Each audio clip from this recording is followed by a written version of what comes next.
All right, guys, here we go. Kicking off chapter 8, the exciting world of conic sections. You guys will definitely see some familiarity in this chapter, but I wanted to start out by just kind of showing you what these four conics are and where they come from and all that fun stuff. So I'm going to flip over to 564 real quick. So if you look at this blue cone, the one on top and bottom, right? It's a double-sided cone. If you have a double-sided cone and you were to slide a plane through it this direction, if you look at the cross section that's created from it, you see this red curve right here. Obviously, that's a parabola. So that's why parabolas are one of our conic sections.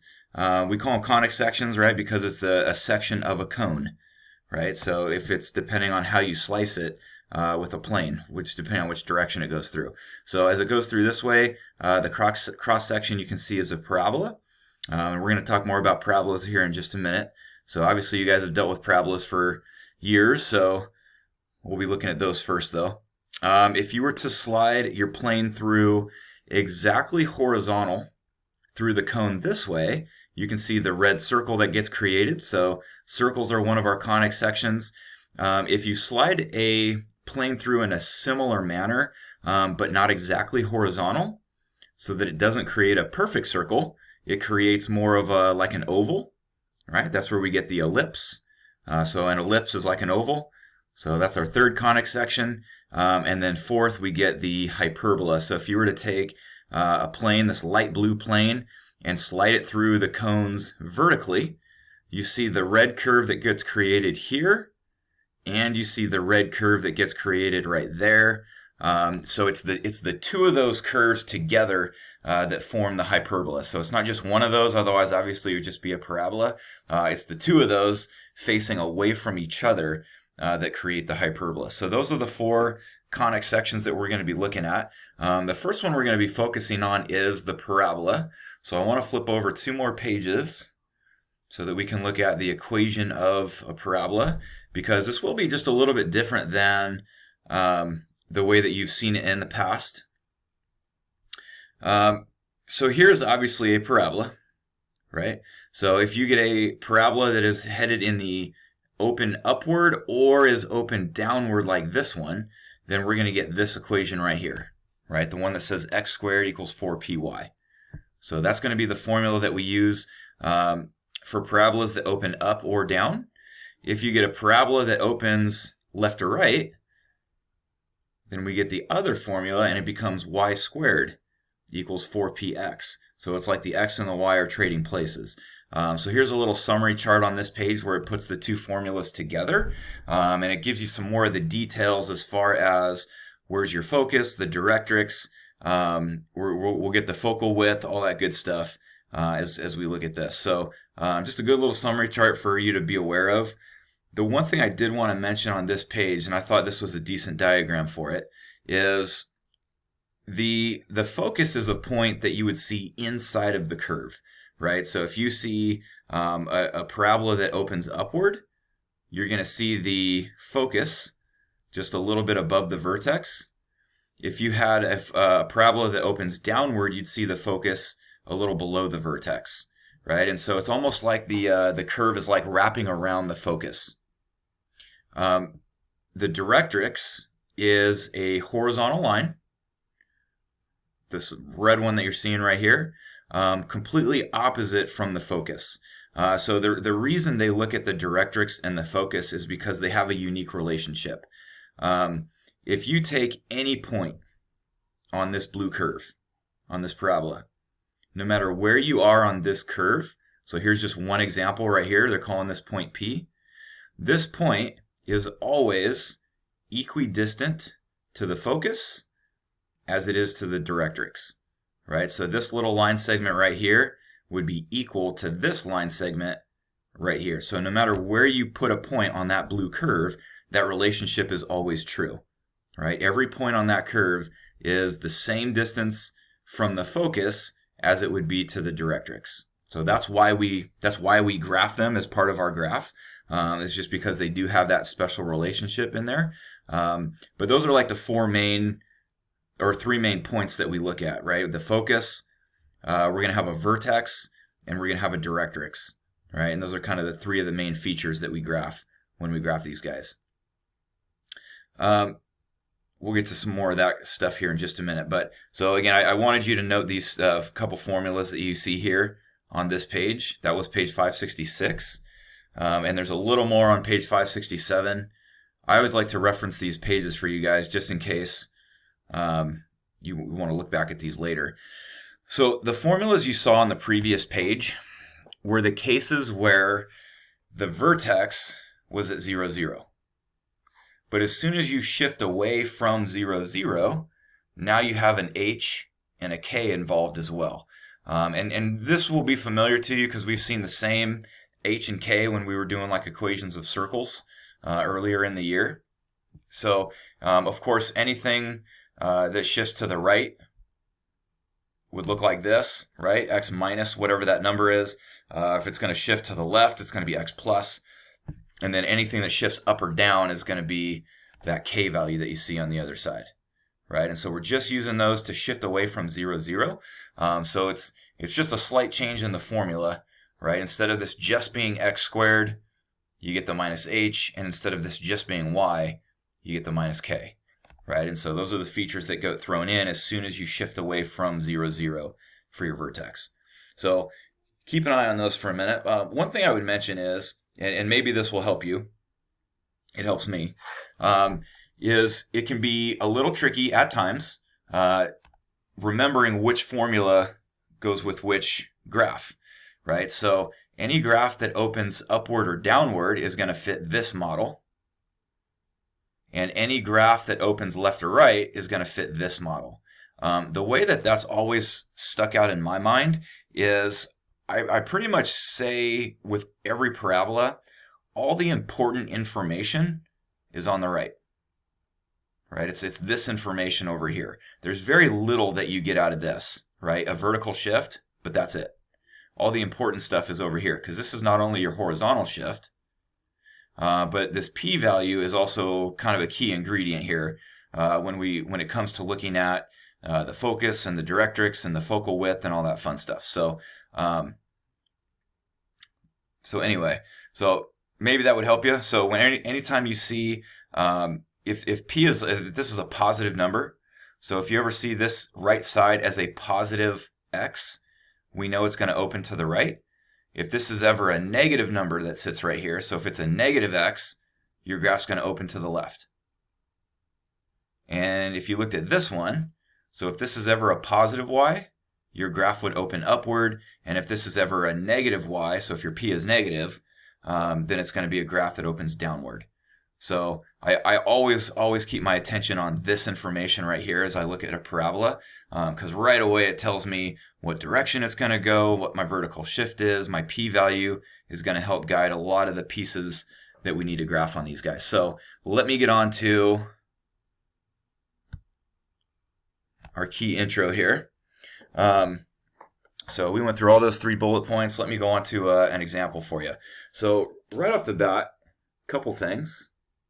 As we go to graph this, as you saw on page 566, standard form would always be the case where I have my x or y squared on the left and everything else is on the right. Okay, and so if they're going to give me something like this that is obviously not in standard form, that's really the first thing that we want to deal with. I want my x squared term to be on the left. I want everything else to be on the right. So I'm going to multiply -6 over to the other side, and then I'm going to flip my equation so it's going to look like this.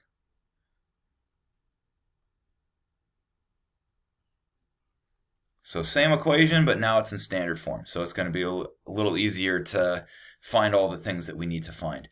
Right off the bat, first thing we want to find is the vertex. So you'll notice on this one that this is just x. It's not x plus something or x minus something. It's just x squared.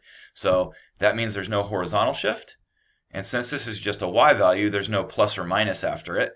There's no vertical shift. So my vertex must be at 0, 0. And we're going to kind of graph this guy as we go here. So there's my vertex at 0, 0.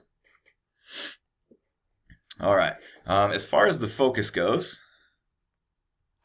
we want to look at this value sitting on this right side right here. So guys, first things first, remember we just talked about if this is a negative y value, well, automatically we should be thinking negative y's go downward. So I really already know that this should be a parabola that opens downward because I'm looking at this negative y value over here. But as far as finding the focus, remember that the model for this formula looked like this. X squared equals 4py. Okay, this is like the model that fits this formula that we're looking at right now. So as far as finding your focus, our focus is going to come from this number right here. We want to know what our p value is. P is the distance from the vertex to your focus. So when I look at this number right here, see that 4p in place of negative 6? So this negative 6 is equal to 4p.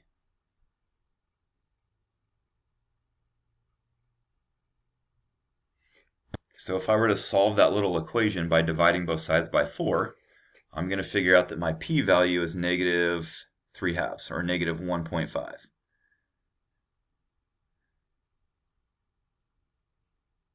All right, so what that tells me is from my vertex, I need to go down 1.5 units in order to get my focus. So there's my focus, there's my vertex. I always like to label those guys so I remember which one is which. So your focus is a point on the graph, or sorry, a point inside of the graph. So if you're ever asked to identify your focus, they really do want you to write that as a point. So we're going to say 0, negative 1.5. And so that's our focus. So the p-value just tells us how far to travel to get to the focus. All right, so if my focus is 1.5 units below the vertex, then my directrix must be 1.5 units above the vertex. Because remember, we looked at those graphs on the other page. We saw that the directrix is the same distance to the vertex as your focus is. Okay, and so if I were to go 1.5 units the other direction, that's where I can draw my directrix. So your directrix is always a line. In this case, it is y equals 1.5.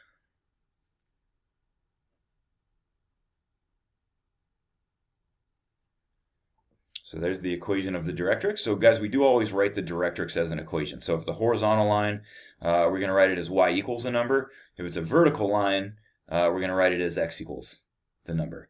So kind of the last key piece to this is our focal width. So as I look at this number right here, in this case, my 6, that is what we call our focal width. So the focal width is how far, how wide your graph is through the focus. So they call this your focal length, all right, that p-value. They call the width of your graph your focal width. So it's how wide your graph is through the focus. So if my focal width is 6 units, that means I'm going to go half of that to the right. So I'm going to go 3 units to the right. And I'm going to go to the other half to the left. So 3 units to the left. So that creates a total focal width of 6 units, right? From -3 to +3 is a total of 6 units. So that's our focal width. So we're using our focal length to figure out where the focus goes, and then our focal width to determine how wide the graph is. So these are just 2 points on the graph. That's all those are. So if I want to now sketch my graph, I just use my vertex and those 2 points I just came up with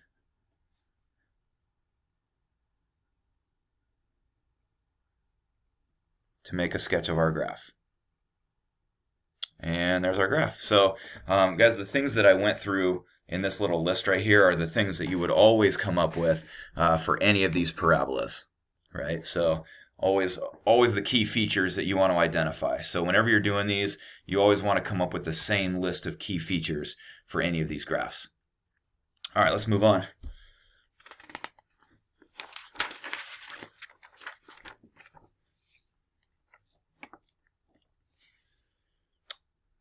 So I had wanted to go through that first before we actually went into finding the equation of a parabola, because they had kind of skipped that intro in their explanation, and I thought that was kind of important before you go on to this next part, which is getting the equation of the parabola. So what they're telling me on this is the directrix is at x equals 3, and my focus is at negative 3, 0, and they want me to use that information in order to get the equation of the graph. Guys, they can mix up any of this information, right? They can give you a vertex, they can give you a focal width, they can give you the focus, they can give you the directrix, they can give you all this information, and it can be mixed up. So there's various pieces of information that they're going to give you so that you can come up with the equation. One thing that will help you a ton is to just sketch the information that they gave you. So when they said that my focus was at negative 3, 0, and that my directrix is at x equals 3, right? I sketched that information because now as I look at that, I already know that my vertex is always the middle between my focus and my directrix. So I can see that my vertex is at 0, 0. And I can see the direction now that my graph is going to go, right? It always wraps around my focus. So I know if I were to just do a very rough sketch of this graph, I know it's going to look something like this, right? And so knowing that it opens to the left, I know the model that I would look at is this guy.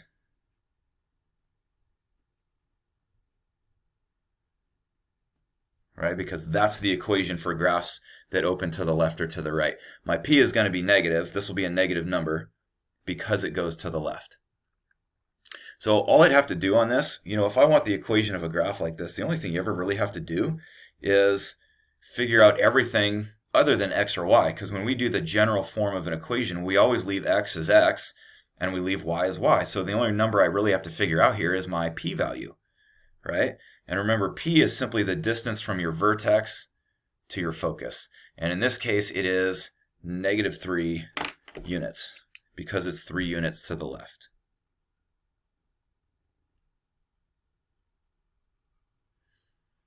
And so all I have to do is take that negative 3, sub it in for this guy, and I can see the equation is simply y squared equals negative 12x. And that's it. That would be my equation. So nice and simple, but I do think it helps a lot to sketch the information and then figure out the rest of it. So let's try one on our own here, two on our own. So for this one, now they're telling me my vertex and they're telling me my focus on this guy right here. So if my vertex was at 0, 0, and I'm going to do a small sketch right here. My vertex is at 0, 0. If my focus is at 0, negative 10,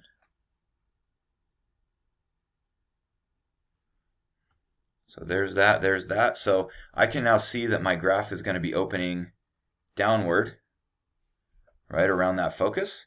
And so I always look at that first because then it tells me which formula I should be using. If I have a graph that is opening up or down, I know this is the model that I want to be looking at. And the only thing I have to figure out here, because I'm centered at 0, 0, is this guy.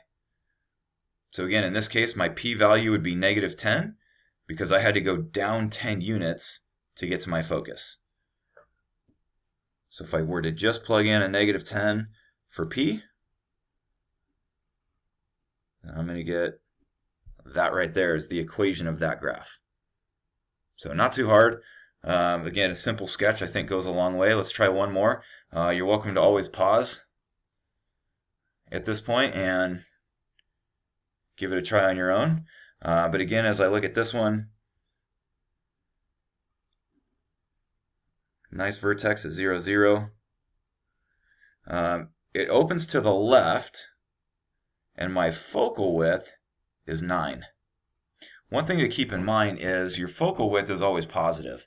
If you look at this formula page, look right here.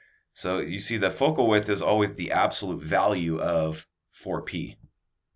So you'll never see a negative on that. So that's why they had to tell me that this opens to the left. because there was no other information that would tell me which way this is going to go.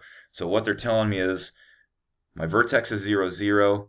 It is open to the left, and that's it. That's all I know. I don't know where my focus is. I don't know where my directrix is. All I know is that there is a focal width of 9 units. So because this graph is opening to the left, I know this is the model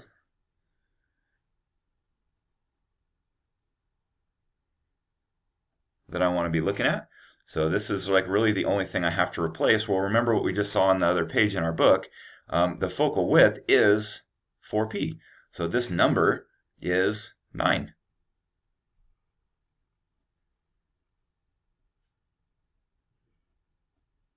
So 4p is our focal width. So the reason they told me this graph opens to the left is because that tells me whether this should be a positive or a negative. Because it's going to the left, I know it's a negative. So that should be the equation for that guy. Let me jump down to this one. So the only change on this one really is, obviously I'm not centered at 0, 0 anymore. My vertex is up there at negative 5, 5. My focus is at negative 3, 5. And so just a slight change in this, right? Remember the little extra pieces that come in. I now have an H and a K value. And the first thing I would have looked at on this is, if this is my vertex and that's my focus, I know this graph opens up to the right,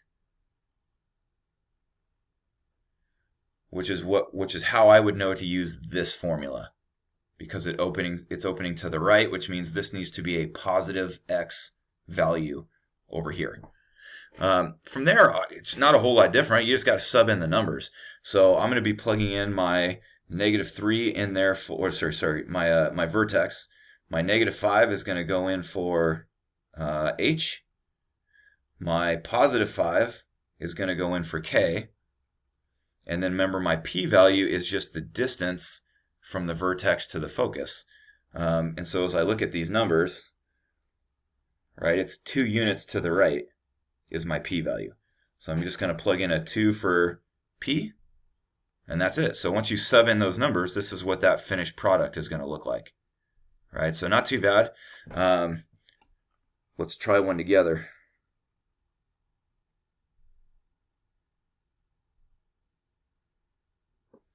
All right, so as we're looking at this one, they're telling me for this guy that my vertex is at 1, 2. I already plotted that. My focus is at 1, negative 3. I already plotted that right there. So remember, as far as the formula goes, I can see that if this is my vertex and my focus is down here, this graph will open downward. Okay, so as far as the model that I want to consider,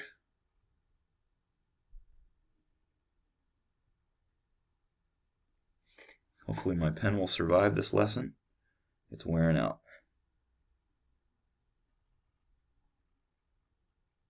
There we go. So I know this is the formula that I'm going to need, and there's 3 things I need to know in order to complete the equation here.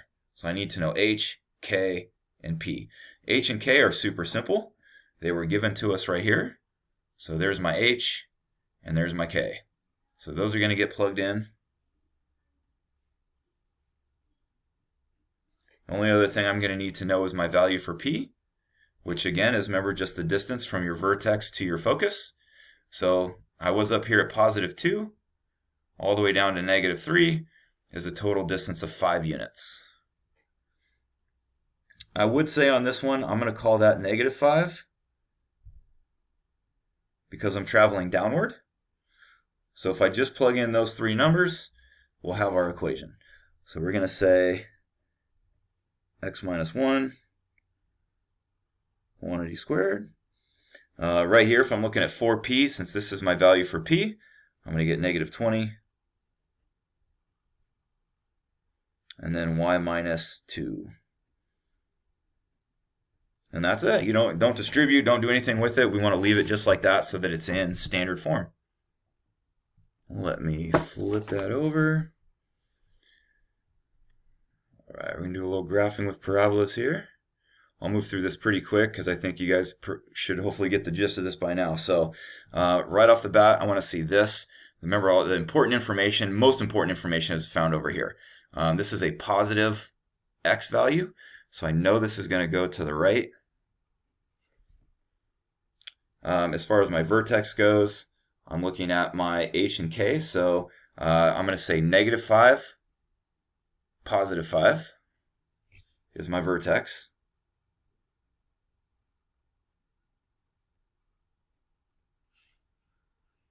So let me plot that guy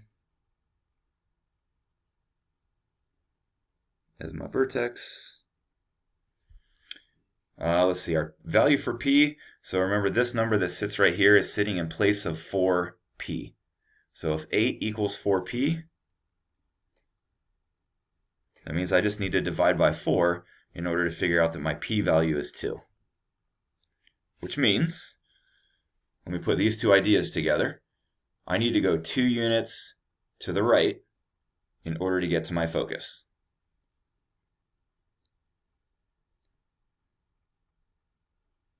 So there's my focus. So I already know this curve is going to be going this direction. We should always identify our focus as an ordered pair here. So let's say -3, 5 is our focus. As far as the focal width, remember that's just this number right here. So whatever number is 4p, this guy, is your focal width. So if my focal width is 8, remember what that means is there should be a width of my graph through the focus that's a total of 8 units. So I'm going to go up 4, 1, 2, 3, 4, and down 4 to get 2 points on my graph. So this now has a focal width of a total of 8 units. So if I want to go sketch this curve, start at my vertex, and I just want to go through those points that I just found. And I know that's a little bit of a rough sketch, but it at least goes through 3 clear points on that graph. The directrix, remember, if you had to go 2 units to the right to get your focus, that means from here you would go 2 units to the left to get your directrix. So if I go 2 units to the left, then I'm traveling through -7 on the x-axis. And we always want to write that as the equation of a line. All right, that's it. So let me go on to one last example for you. Something you guys did plenty of in Algebra 2, but we're going to revisit this for this chapter, and that's the idea of completing the square. I know we've already talked about it this year, but our goal is to take this thing and put it in standard form. So in order to do that, we're got to use our completing the square process. So do keep in mind that as far as parabolas are concerned, remember your squared information is on the left, everything else is on the right. Since my y is the one that's squared, I'm going to keep my y values on the left, plus 2y. I'm going to put everything else on the right. I'm leaving a little room here so I can complete the square in a minute. So I'm going to put the 6x over to the right, and I'm going to move 13 over as well. So that's going to become positive 6x minus 13. So now everything's kind of where it needs to be. So I just have to complete the square on this side in order to create that perfect square. So if you can remember back to this process, this is A, this is B, and this is going to be my C value. In order to find your C value, we use the little formula that looks like this in order to figure out that C value. So I'm going to take my B value, cut it in half, and square it. And that tells me what should go right there. And of course, if you're going to add 1 to the left, you got to add 1 to the right. Don't ever forget about that. That's a very, very common mistake on these guys. All right. So I always do that just as a reminder to make sure we got it on both sides. So one last step here to simplify. This is now a perfect square, so I can write this in factored form. Let's see, that would be y plus 1 squared. On the right, I'm just going to combine those two. to get minus 12. I'm sorry, there is one last step so that it's in proper standard form, is I want to factor out the 6 on the right side.